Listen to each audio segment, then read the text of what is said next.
Well, China carries out military drills in the Western Pacific waters south of Taiwan amid rising tensions with the United States over the small island nation.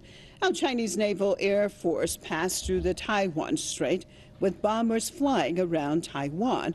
Chinese destroyers also carried out offensive and defensive drills in the same area. Taiwanese officials have called the drills provocative and accused Beijing of saber-rattling. They have, in response, launched maneuvers on two islands close to China. Beijing, however, says the drills are being done to test the country's military capabilities. This high-sea training puts more rigid requirements on our emergency response, equipment support and command process. China has been launching military exercises in the area during the past year, but it has stepped up Army displays around Taiwan since the U.S. president signed the Taiwan Travel Act last month. Now, the act encourages visits between officials of the U.S. and Taiwan at all levels. It also challenges Beijing's One China policy.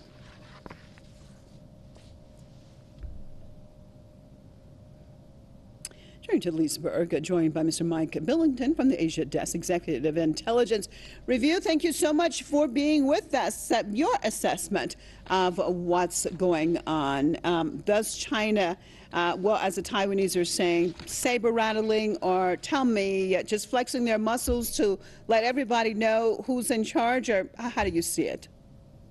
Well, you can't look at any of these cases as isolated. And in fact, your previous story about Korea, you have to point out here that even Donald Trump has acknowledged that it's only because of the close collaboration between the U.S. and China and Russia on the North Korea issue that this success has been made. It's not just the extreme measures, the extreme pressure that he's exerting, but that the Russians and the Chinese joined in the sanctions, but also maintained close dialogue with North Korea. That's why it's working, because you have the U.S., Russia, and China on the same page. Now, the problem in the West is in Southeast Asia and, in Southwest Asia and in Ukraine and so forth, is that the British continue to escalate this effort to get the U.S. and Russia and China on opposite sides. As far as the Taiwan Straits goes, I think everybody recognizes these are Chinese territory. The question of provoking something over Taiwan is not really an issue. They are going to demonstrate that there is a red line, which is Taiwan declaring independence. That will not be tolerated. Everybody knows it, including the United States. And their right to exercise in their territorial waters, the South China Sea and the area around Taiwan is obviously their right. And they're going to maintain that right as the best way of maintaining good relations with the United States. So it's not right to look at this as growing tensions between the U.S. and China. This is both sides asserting their rights.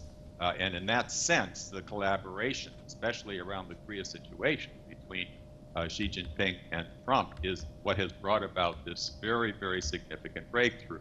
Because Kim Jong-un trusts that Russia and China, as part of the deal, are going to make sure that this thing does not turn into some sort of a disaster like Libya or Iraq, where under Bush and Obama, the United States just decided it could go in and regime change and bomb them back to the Stone Age. The North Koreans are very aware of that. And I think China asserting its actual rights, but not going beyond that, is an extremely important part of trying to build this new paradigm for the world based around the Silk Road and the collaboration which Trump wants to carry out with Russia and China, but has been prevented by the British, which we now know is a British operation trying to provoke a war in Syria, trying to provoke wars all over the place. So this is a very interesting time because the British are so exposed in their efforts to bring Trump down through the Russiagate operation and to start wars. And so when you look at the Asia side, it's the collaboration between Russia and China and the United States, which is key, and bringing that to a worldwide policy. All right, thank you so much for being with us out of Leesburg. Mike Billington from the Asia Desk Executive Intelligence Review.